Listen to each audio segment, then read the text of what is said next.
La mer Méditerranée est parsemée de nombreuses îles, notamment dans sa partie orientale. Entre la Grèce continentale et la Turquie, une série d'îles grecques au nom mythique forment une véritable constellation au sud-est d'Athènes, les Cyclades. On les appelle ainsi parce qu'elles se regroupent en cercles. Ces îles occupent une position centrale dans la civilisation grecque, car le dieu de la lumière a vu le jour ici. Apollon veille toujours sur le lieu de sa naissance, devenu sacré dès l'Antiquité. Depuis, les Cyclades ont élargi leur rayonnement bien au-delà de la mer Égée. La mer est partout, mais la terre n'est jamais éloignée. Il faut 4 heures au ferry parti d'Athènes pour atteindre le cœur de l'archipel.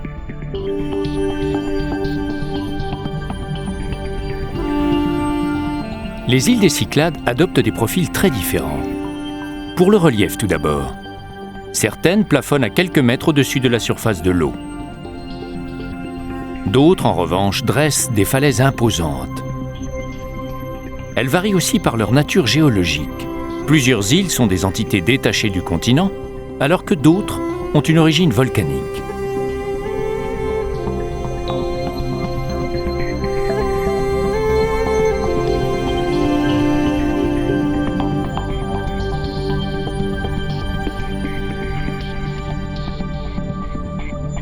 La sécheresse est une constante des Cyclades, car elles ne font pas obstacle aux nuages. Sur une vingtaine d'entre elles, l'homme a pu s'installer. À force de travail, il a réussi à exploiter la terre. Il a modelé un paysage où la végétation est limitée par les faibles pluies et contenue par le vent incessant. La protection d'Apollon a favorisé les Cyclades qui ont suscité les convoitises, celles des anciens peuples grecs, mais aussi des Vénitiens et des Ottomans. Ces cultures ont fusionné dans la création de l'État grec en 1830, membre de l'Union européenne depuis 1981. Agriculteurs et marins sont les deux pôles d'une société rurale ancestrale. Les jeunes générations ont parfois du mal à y trouver leur place. Pourtant, la population ne manque pas de cohésion grâce à la religion.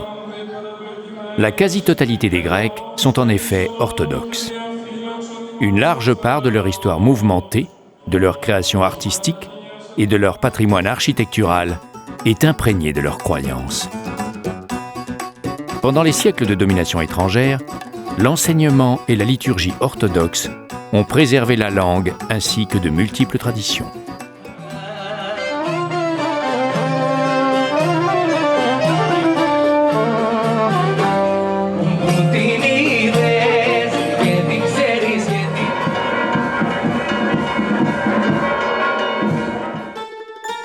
Les habitations sont aujourd'hui proches de la mer.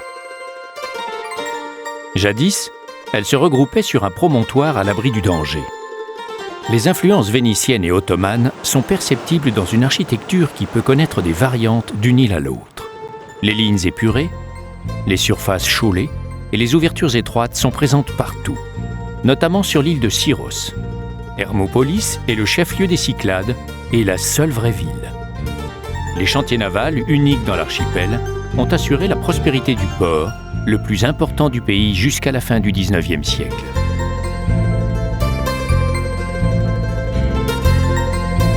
Les poissons d'élevage compensent le déclin de la pêche dans les Cyclades. Chaque année, la flottille régresse. On répète les mêmes gestes depuis des siècles, mais le métier ne permet plus d'en vivre facilement. Seules les terres protégées du vent sont cultivées. Les parcelles exiguës accueillent des cultures diversifiées au rendement souvent aléatoire. Quand l'espace est suffisant, on produit du fourrage qui servira à l'alimentation du bétail en cas de sécheresse prolongée. Ici comme ailleurs, l'herbe est toujours meilleure dans le champ du voisin. Les productions agricoles des Cyclades sont principalement destinées à la consommation locale. Leur existence dépend d'une ressource très précieuse dans les îles, l'eau. Partout, on s'efforce de la retenir, car les nappes phréatiques sont souvent saumâtres. Les éoliennes contribuent à l'approvisionnement énergétique, même si leur présence indispose de plus en plus les défenseurs des paysages.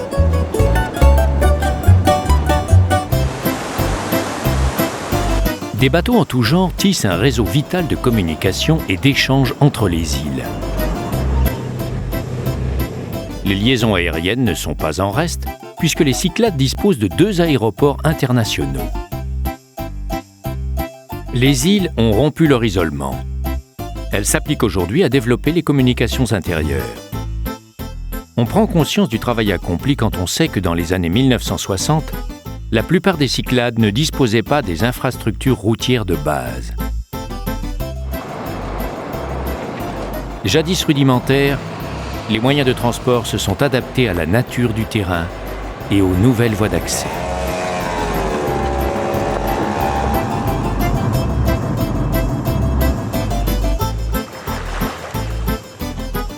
L'augmentation du nombre des visiteurs et le développement du tourisme ont considérablement aidé à l'amélioration des infrastructures dans les Cyclades. Le dieu de la lumière ne ménage pas ses bienfaits dans l'archipel, voué presque entièrement à la mer. Il suffit de prendre un peu de hauteur pour que domine le bleu, le blanc et encore le bleu. Andros est la plus septentrionale des Cyclades. C'est aussi la 2e en taille. L'île possède un relief accidenté, qui culmine à près de 1000 mètres d'altitude. La partie nord est aride et s'incline vers la mer. Dans une crique de la côte nord-est s'abrite le port de Gavrion.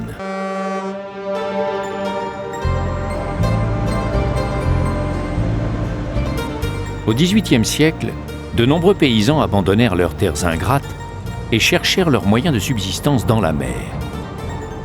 Leurs débuts furent assez modestes, mais petit à petit, ils additionnèrent les navires et se constituèrent des empires flottants. Certains de leurs descendants comptent aujourd'hui parmi les plus riches des armateurs grecs.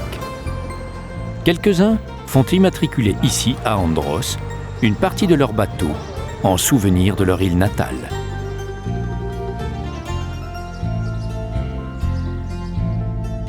Plus on s'éloigne de la côte nord, et plus l'île devient verte. Les cultures en terrasse exploitent l'espace à proximité immédiate de la mer. Les rencontres sont toujours chaleureuses. Bonjour, c'est une belle journée. Nous vous attendons. Bonnes vacances.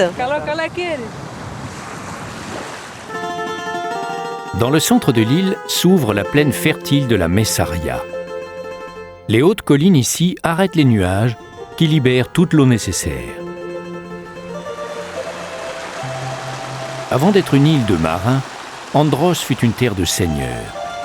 Au début du XIIIe siècle, l'île passa sous la coupe de Venise.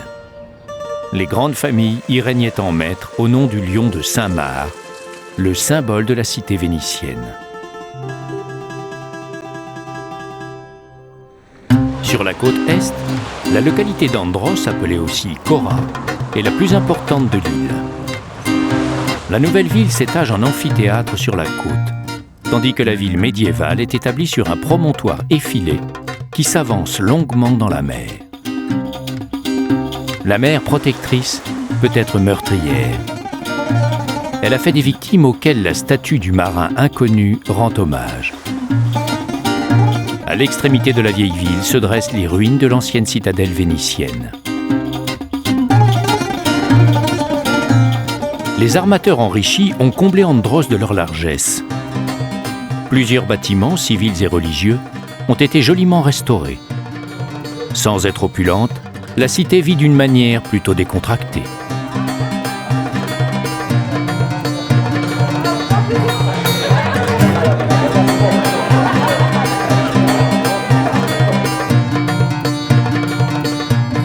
Dès qu'on pénètre à l'intérieur de l'île, le paysage devient plus austère. Les rencontres sont rares. En dehors de quelques chèvres, rencontrer quelqu'un est presque un événement. Il y a quelques animaux ici. Même si l'on ne s'y bouscule pas, l'île n'est pas désertique pour autant. Les pâturages sont délimités par des murets de pierre sur lesquels s'appuient des dalles de grès. Une façon de border les propriétés et d'éliminer les pierres des herbages.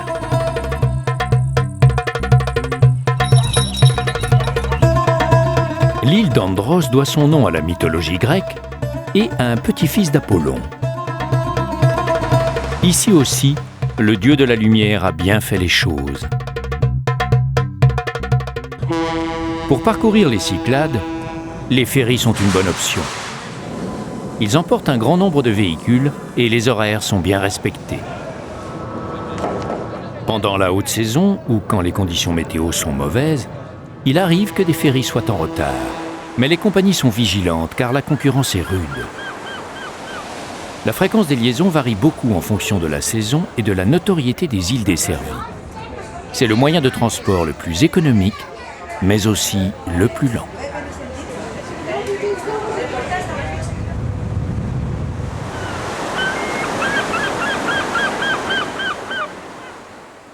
Au sud-est d'Andros, l'île de Mykonos est une destination très fréquentée. Et pourtant, ces paysages arides ne l'ont pas gâté. Les pirates ottomans qui prennent possession de l'île au milieu du XVIe siècle découvrent une terre pauvre et quasiment désertée par ses habitants. À l'abri derrière des falaises imprenables, les pirates en feront une de leurs bases préférées en Méditerranée.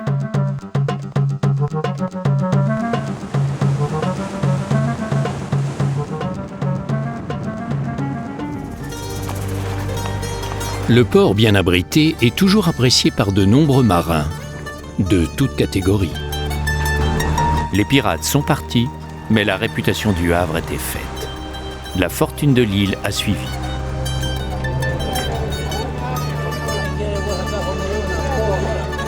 Plusieurs générations de pélicans baptisés Pétros se sont succédées pour accueillir les nouveaux arrivants. L'église Panagia Paraportiani est construite à l'emplacement d'une porte de l'ancienne forteresse médiévale. Plusieurs bâtiments révèlent la prospérité de Mykonos. Les moulins servaient à moudre le grain débarqué des bateaux. C'est pourquoi ils sont installés près du port. Vestige de l'époque vénitienne, les maisons de capitaines donnent directement sur la mer. Les marchandises de contrebande passaient directement du bateau à la maison. Un petit marché aux poissons permet de s'approvisionner dès le retour des pêcheurs. C'est de la perche. Certaines espèces sont abondantes, comme le poulpe. Le nom poulpe vient d'un mot grec qui signifie plusieurs pieds. La pêche n'est pratiquement plus qu'une activité d'appoint, notamment pour les retraités et les agriculteurs. Je m'appelle Angelos. Je suis agriculteur. Tout ce qui est là, je le produis moi-même et je vends ici. Il n'y a que des produits de l'île.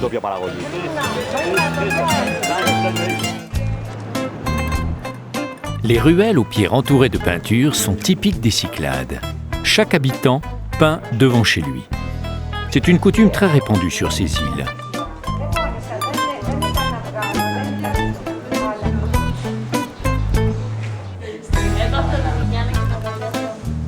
Très répandues aussi les églises orthodoxes. À l'intérieur, le chœur est séparé du reste de l'église par une cloison en bois, l'iconostase. On y place les icônes.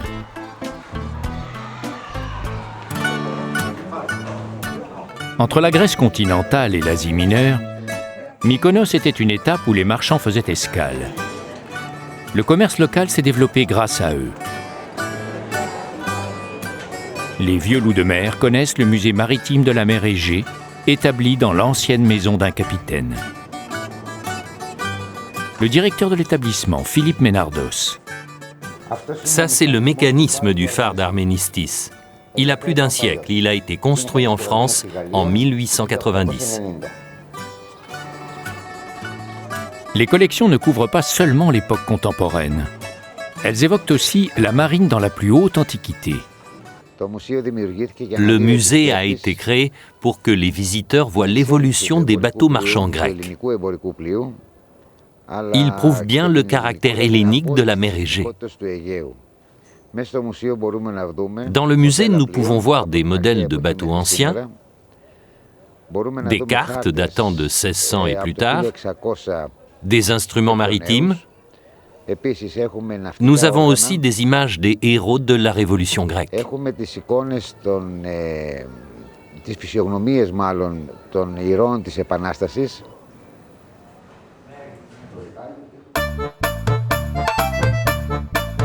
Une fois à l'intérieur de l'île, on comprend l'origine du mot Mykonos. Même si pour certains Mykonos serait encore un petit-fils du dieu Apollon, pour d'autres, ce nom viendrait du mot phénicien Mukon, qui désigne une terre pauvre.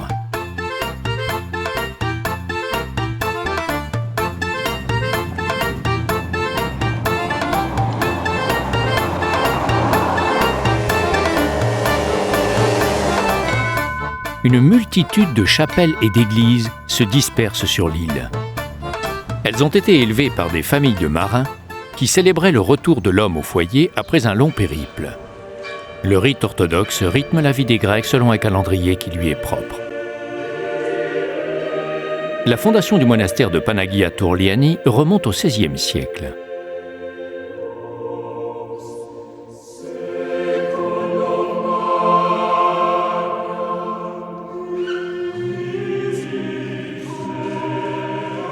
Après avoir été pillé et détruit, le monastère dédié à la patronne de l'île a été reconstruit au XVIIIe siècle.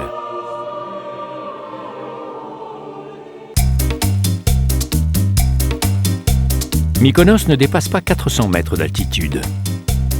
L'île est taillée dans une roche granitique très dure. Un peu partout, l'érosion a fait son inlassable travail. Les blocs isolés témoignent du combat acharné de la pierre contre les éléments. Malgré la dureté de la roche, l'érosion a découpé des criques aux proportions harmonieuses. Certaines côtes de l'île ont dû composer entre l'harmonie et les projets des promoteurs immobiliers. Pendant les années 1960, Mykonos est devenue une destination à la mode.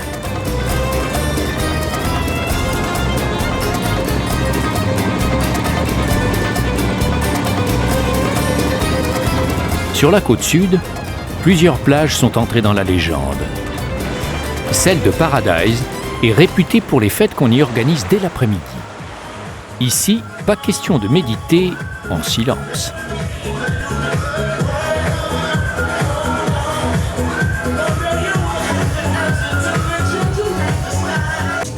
C'est magnifique ici. Vous avez l'eau, le sable, un bon public, c'est super. Un succès permanent auprès d'une population ciblée. La plage de Paradise a débuté en 1969. Les premiers à venir ici, c'étaient des hippies. Dans les années 70, il y a eu beaucoup de fêtes.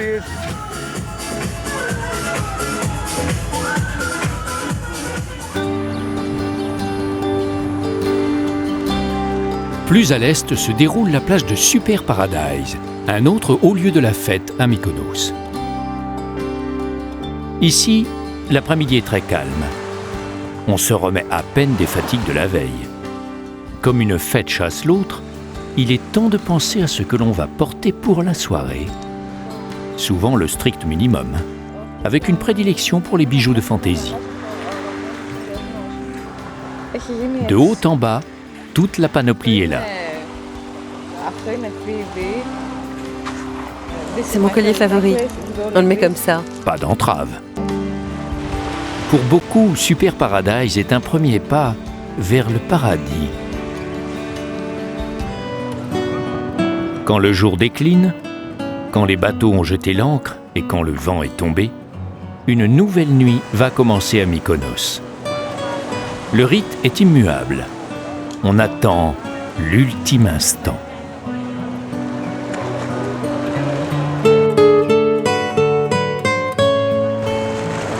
Car après, le temps ne compte plus. La fête va emporter la ville et remplir les ruelles de nouveaux rythmes.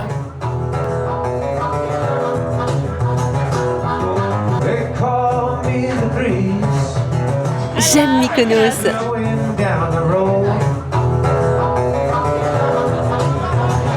Mykonos est un point de chute pour la communauté gay. Ici, le sens de la fête est communicatif.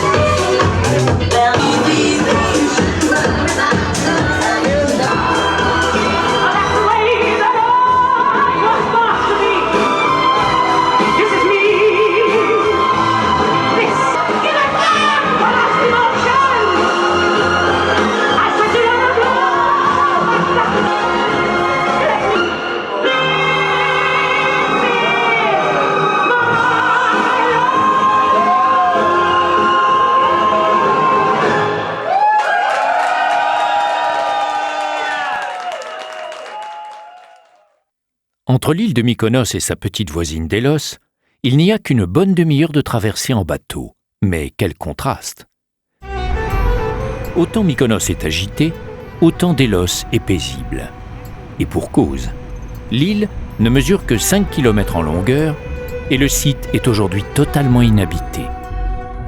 Une ville a pourtant existé ici. Elle a compté jusqu'à 25 000 habitants et ses vestiges comptent parmi les mieux conservés de toute l'Antiquité grecque. La cité commence à faire parler d'elle à la fin du 8e siècle avant Jésus-Christ. Elle va rapidement devenir l'axe principal des Cyclades. Un centre culturel majeur, une place commerciale prospère et surtout un sanctuaire religieux incontournable. Un lieu où les richesses s'accumulent et où les artisans donnent le meilleur de leur production. Dans la maison du Trident, les mosaïques le confirment.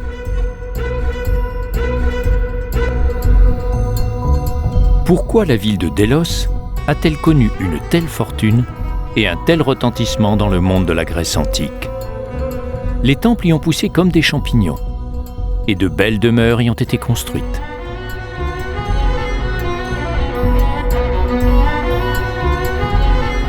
La ville n'a jamais manqué d'eau grâce à des nappes phréatiques peu profondes. Mais cela ne suffit pas pour expliquer qu'elle ait alimenté autant de convoitises et exacerbé autant de rivalités. Les milliers de spectateurs assemblés dans le théâtre venaient non pas pour se détendre, mais pour honorer les lieux. C'est ici, en effet, à l'emplacement d'un lac aujourd'hui asséché, que le dieu Apollon est né.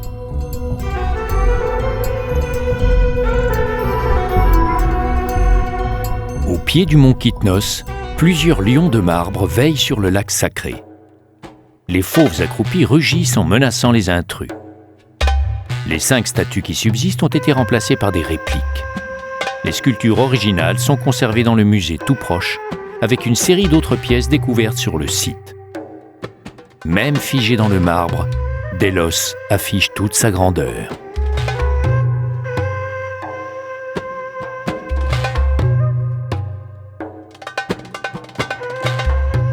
Dans le prolongement d'une allée bordée d'impressionnants phallus mutilés, quelques marches mènent au sommet du mont Kytnos. Après la naissance d'Apollon, l'île de Délos qui flottait à la dérive s'immobilisa pour l'éternité. Au nord de Délos, l'île de Tinos ne possède pas, elle, de centre urbain antique. Pourtant, on venait sur l'île rendre hommage à Poséidon, le dieu de la mer. Pas tellement parce que la mer est omniprésente, mais parce que le dieu avait débarrassé les terres de reptiles abondants. Le climat très sec de l'île leur avait permis de proliférer.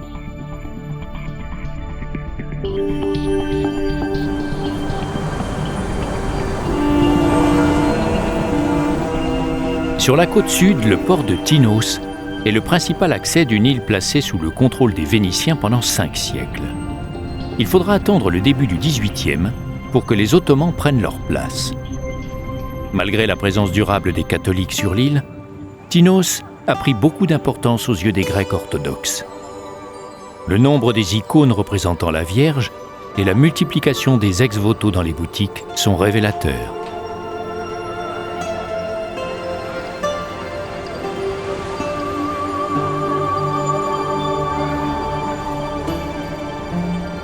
L'église de la Panagia a été en partie construite avec des marbres récupérés à Délos. L'édifice qui domine la ville est au cœur de toutes les ferveurs. À l'intérieur de l'île, le monastère de Kekrovouni. Au XIXe siècle, une religieuse de la communauté vit apparaître la Vierge.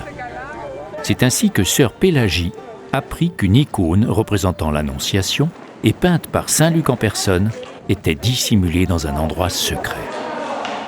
Depuis sa découverte, l'icône fait l'objet d'importants pèlerinages. Autrefois, le péril venait toujours de la mer.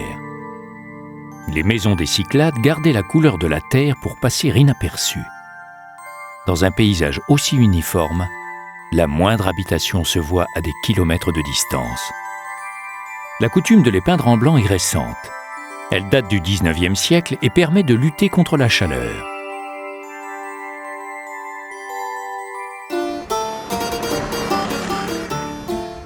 Les villages de Tinos sont presque tous d'origine médiévale. Ils sont organisés sur un modèle identique autour d'une rue principale. Par sécurité, toutes les ouvertures donnent vers l'intérieur du village. Malgré le climat sec, le saule pousse à proximité des cours d'eau. On tresse de longs rameaux assouplis pour en faire des paniers.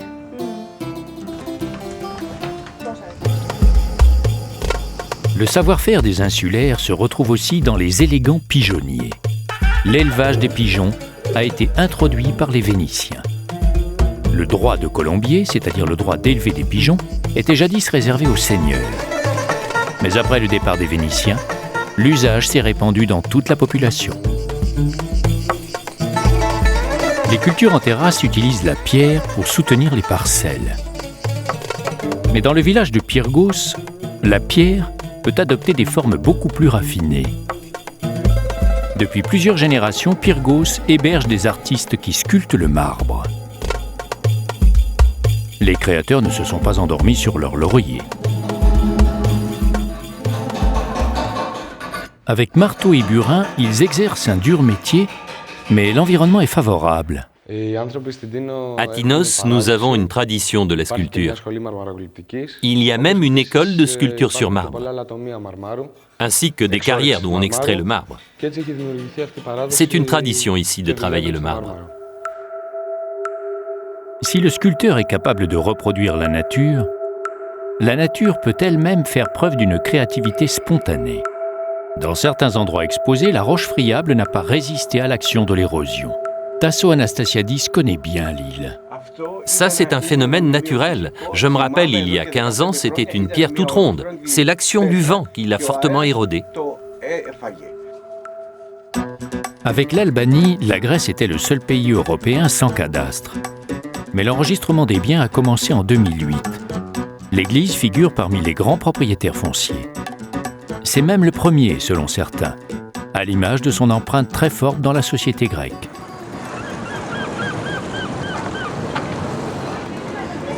À la veille de la fête de l'Assomption, la ville de Tinos connaît l'effervescence. Des familles de gitans viennent de loin pour participer au plus important pèlerinage de Grèce. Nous sommes le 15 août. Des pénitents progressent sur la rue en forte pente.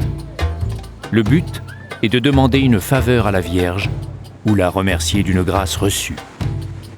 Malgré le tapis, la progression exige d'importants efforts sous un soleil de plomb.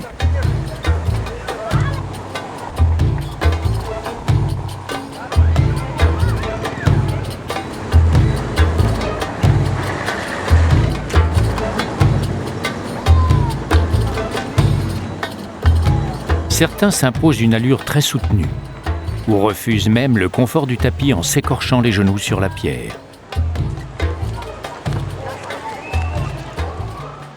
Leur but, l'église de la Panagia. L'édifice a été construit à l'emplacement révélé par sœur Pélagie. Comme la Vierge l'avait annoncé, l'icône a effectivement été découverte enfouie dans la roche. Les pèlerins remercient la Vierge en accrochant des ex-voto. Car l'icône possède le pouvoir de guérir. La quantité des ex-voto montre à quel point ses bienfaits ont été nombreux.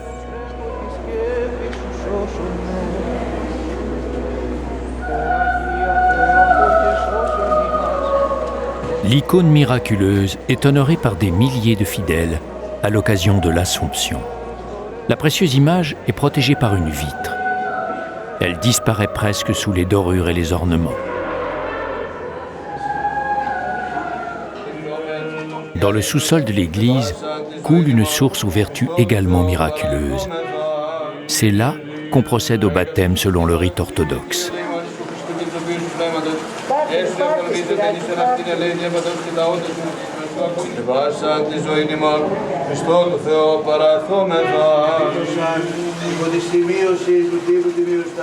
La cérémonie inclut notamment une triple immersion dans l'eau sanctifiée.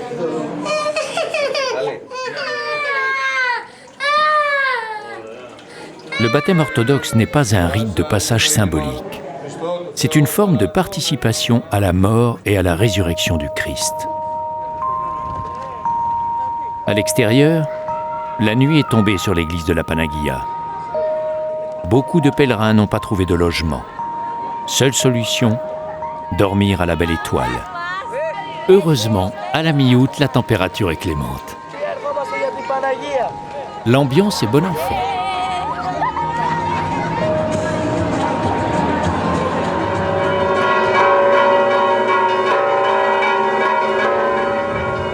Le lendemain, réveil au son des cloches. Il faut se préparer pour les cérémonies du 15 août. Tout autour de l'église, les fidèles se rassemblent en priant.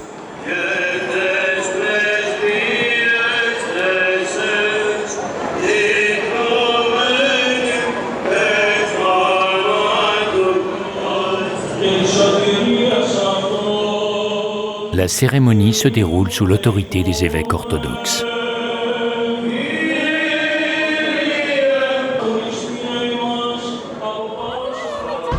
Sur le parvis, les militaires se préparent. L'armée participe à la cérémonie. En Grèce, il n'y a pas de séparation entre l'Église et l'État.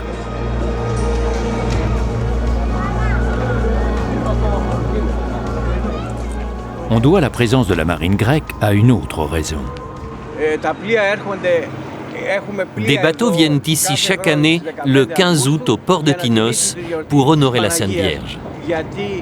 Parce que pendant la guerre, le 15 août 1940, l'ennemi a torpillé un bateau de l'armée grecque. C'était une provocation de l'Italie qui allait entrer en guerre avec la Grèce. Les autorités civiles arrivent. Les militaires sont prêts.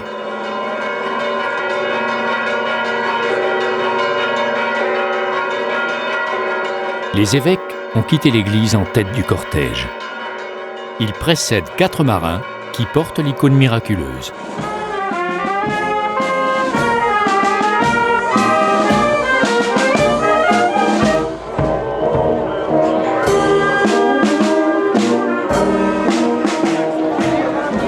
L'icône de la Vierge se fraye un chemin parmi la foule de plus en plus compacte. Le service d'ordre organise une file pour permettre aux croyants de passer sous l'icône.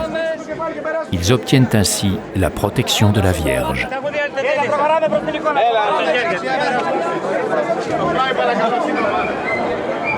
On brûle de l'encens sur le parcours en hommage à la Vierge.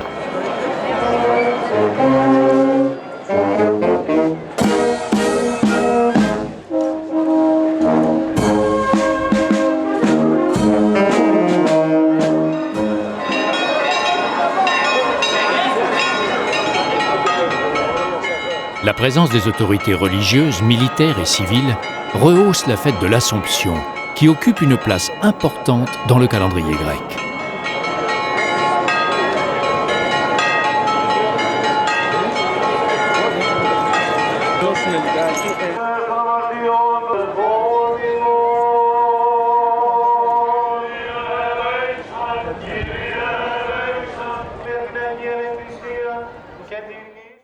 Plus au sud, l'île de Paros est la 3e des Cyclades par la taille. Grâce à la position centrale qu'elle occupe dans la mer Égée, l'île a toujours été une escale très fréquentée. À part quelques hautes falaises qui empêchent l'accès à l'intérieur, le profil du rivage a permis la création de 3 ports. De plus, la végétation bénéficie d'un relief accentué et des précipitations qu'il provoque.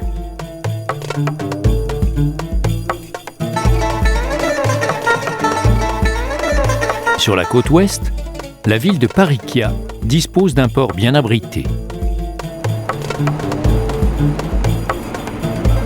La localité est établie sur un site habité depuis le 3e millénaire avant Jésus-Christ. Le port a toujours été très actif. La pêche est encore pratiquée, mais ici aussi de manière artisanale.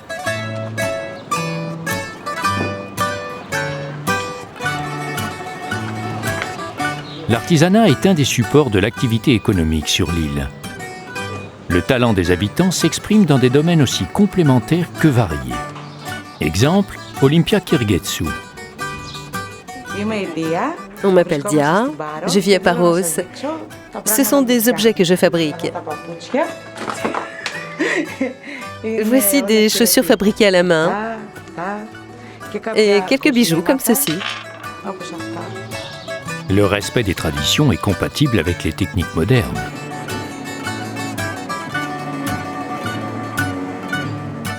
L'atmosphère de l'île, les couleurs, les ingrédients sont là pour inspirer les créatifs. On entretient aussi les danses traditionnelles des Cyclades.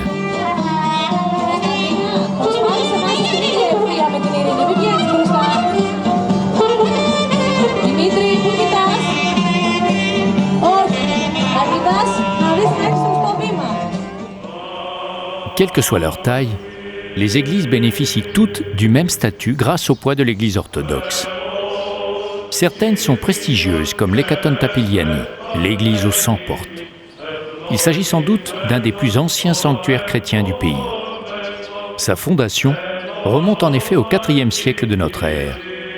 En réalité, on y a dénombré 99 portes et fenêtres. D'après une légende, quand on trouvera la 100e, Istanbul, l'ancienne Constantinople, reviendra à la Grèce.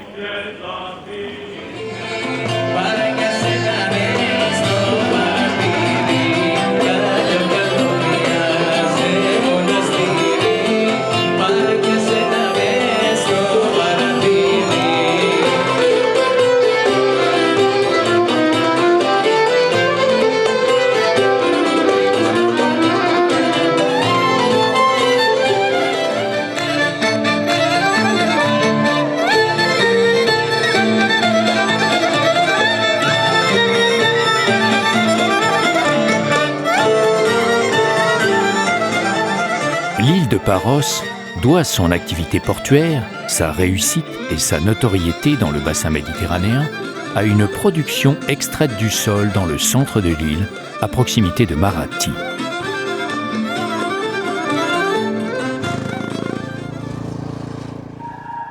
Dès la plus haute antiquité, on a creusé profondément au flanc d'une colline. Des profondeurs du sol, on a extrait un matériau unique. Il a permis de réaliser des chefs-d'œuvre de la statuaire grecque, comme la Vénus de Milo. Un marbre blanc d'une qualité exceptionnelle. Dans un tel environnement, l'inspiration de nombreux artistes se trouve stimulée.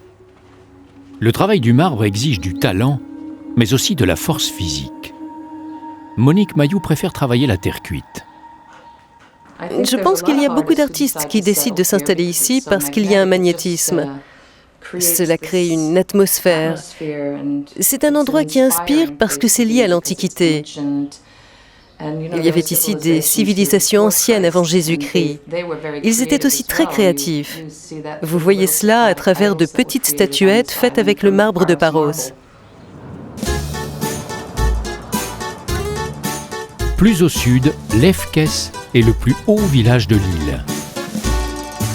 Les habitants y ont trouvé un refuge plus sûr que le littoral. Au XVIIe siècle, la localité est devenue le chef-lieu de Paros. On se protège du soleil ardent à la terrasse du Café Nyon, le café du village. Les mentalités ont changé, car jadis, l'endroit était réservé aux hommes. Dans la population grecque, le prêtre orthodoxe est parfaitement intégré. Il peut d'ailleurs être marié.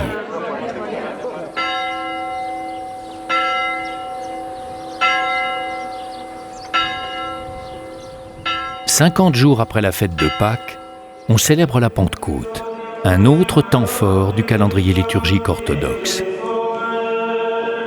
Au contraire de l'Assomption, Pâques et la Pentecôte sont deux fêtes aux dates mobiles. Pour la communion, les orthodoxes utilisent du pain avec levure. Les catholiques, eux, ont choisi les hosties. C'est d'ailleurs une des raisons de leur séparation. Les orthodoxes communient en mangeant le pain trempé dans le vin.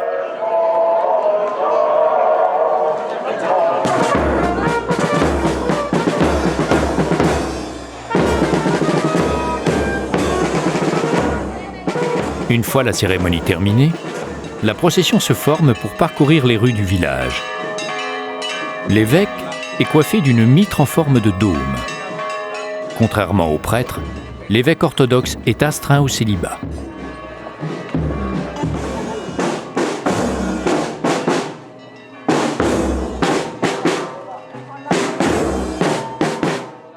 Les habitants brûlent de l'encens sur le parcours pour rendre hommage aux saintes icônes.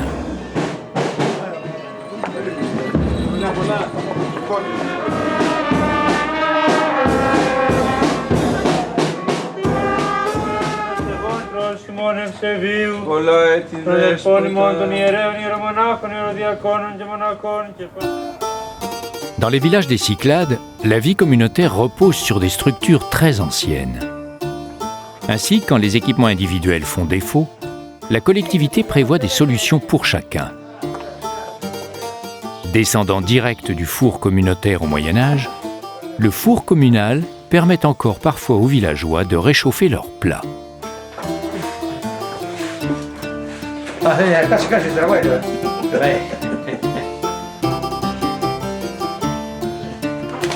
Dès qu'il est chaud, on emporte le plat pour le savourer en famille. Un service que le gérant ne fait pas payer bien cher. 3 €. 1, 2, 3. En plus du four, il arrive que la communauté propose les services d'un pressoir pour le raisin ou d'un moulin pour le grain, car beaucoup de moulins ont disparu.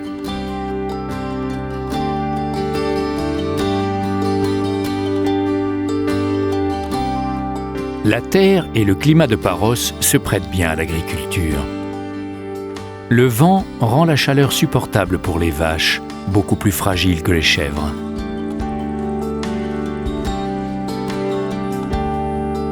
Sur le damier des productions agricoles, une espèce s'en tire particulièrement bien, l'olivier.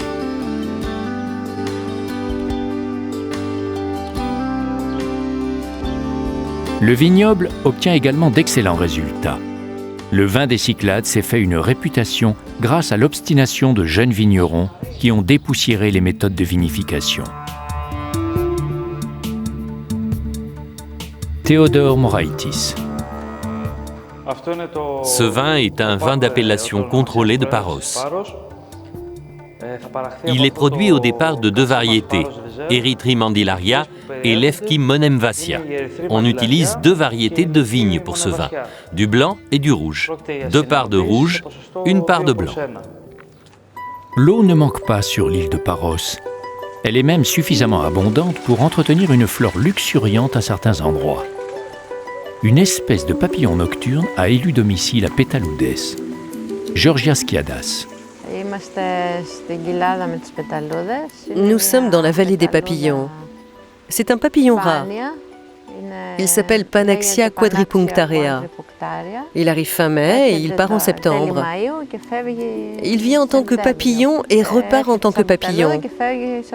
Il vend ses ous, il laisse ses œufs et il meurt.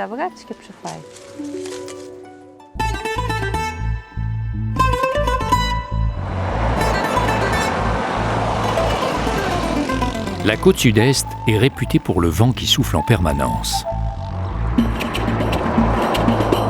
La Golden Beach est devenue un spot très apprécié par les véliplanchistes et les autres.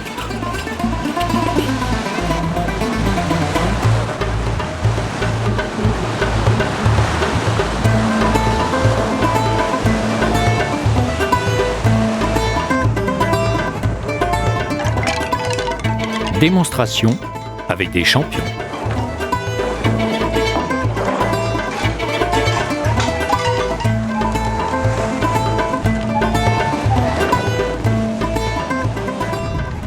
On est prêt pour l'action.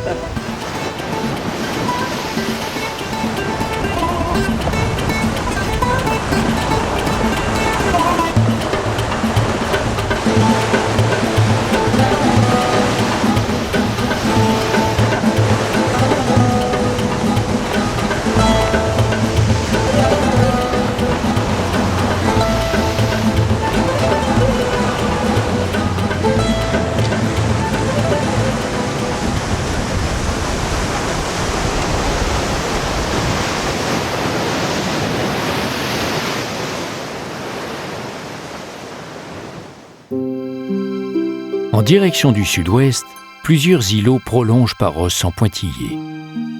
On y a trouvé les traces les plus anciennes de la présence humaine dans les Cyclades.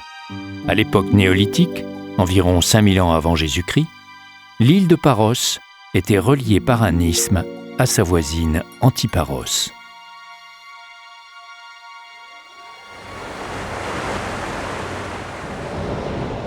Aujourd'hui, il faut emprunter un bac pour passer de l'une à l'autre.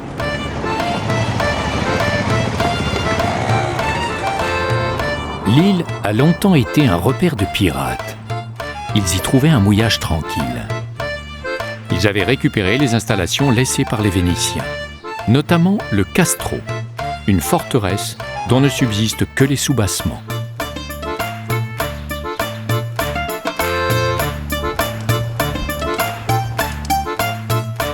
L'île est très prisée des Athéniens qui fuient l'agitation et la pollution de la capitale et se réfugient ici.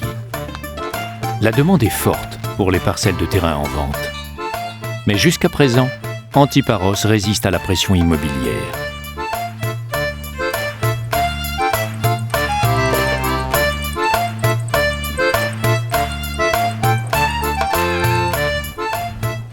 Le sous-sol calcaire réserve aussi des surprises.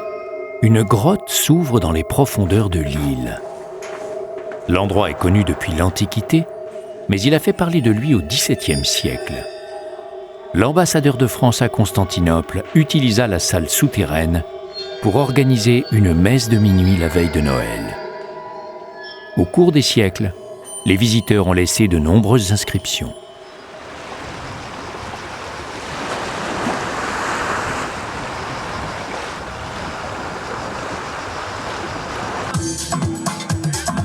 Après 10 minutes de traversée en bateau, on atteint la côte occidentale de Paros sur la plage très branchée de Santa Maria.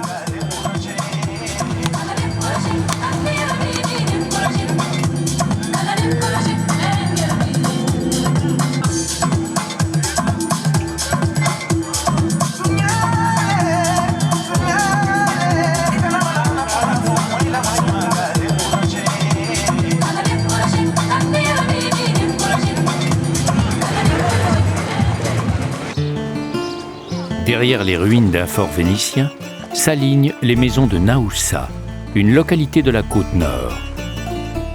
Au XVIe siècle, une bataille opposa les habitants au pirate Barberousse, qui était un bachibouzouk, c'est-à-dire un mercenaire au service des Ottomans. Depuis, la tranquillité est revenue sur la petite bourgade, du moins pendant la journée.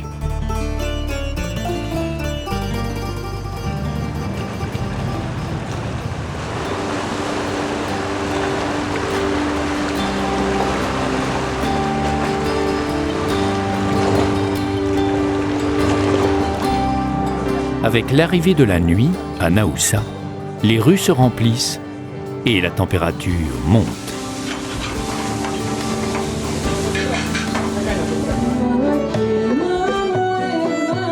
Les Cyclades dansent en habits traditionnels.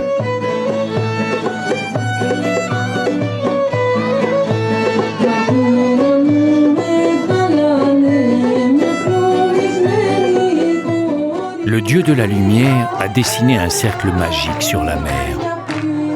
Il assemble autour d'un peuple et d'une culture un puzzle d'îles très semblables et toujours différentes. Un prodige, car le monde grec y tient en entier par son histoire, ses paysages et sa diversité.